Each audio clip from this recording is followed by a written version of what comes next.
ইসলাম হচ্ছে complete code of life. ইন্না দীনা ইনদাল্লাহিল ইসলাম, আল্লাহর কাছে একমাত্র মনোনীত বাছাইকৃত পছন্দনীয় দ্বীনের নাম হচ্ছে ইসলাম। জোরে বলেন কি নাম? ইসলাম।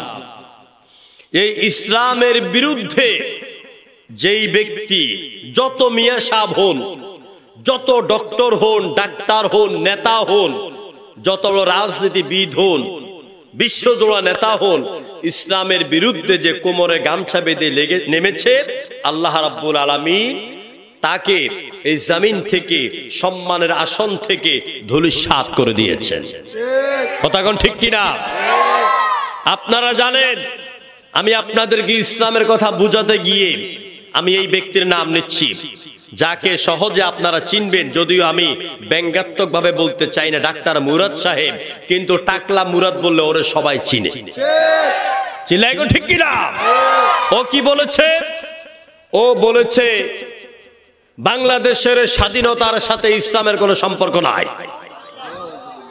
ও বলেছে ইসলাম থাকবে না, ইসলামের সাথে স্বাধীনতার দেশের সম্পর্ক নাই।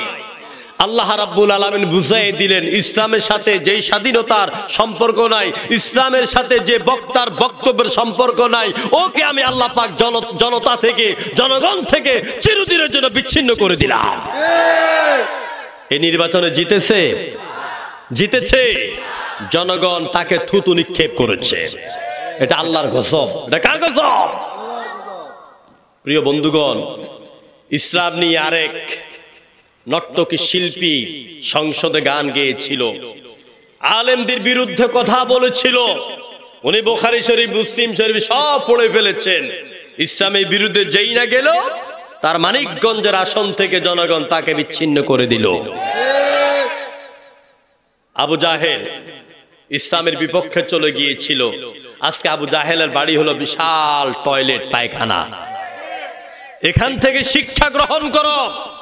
ইসলামের বিরুদ্ধে যারাই যাবে, যত ক্ষমতাসীন হও না কেন, তোমার নাম নিশানা আল্লাহ পাক জমিন থেকে চিরতরে ছিন্ন বিচ্ছিন্ন করে দিবে। চিল্লায় বলো ঠিক কিনা? ইসলাম ছিল, ইসলাম আছে, ইসলাম থাকবে। মুসলিম আমি, সংগ্রামী আমি, আমি চির রণবীর। ঠিক কিনা বলো? মুসলিম আমি, সংগ্রামী আমি, আমি চির রণবীর।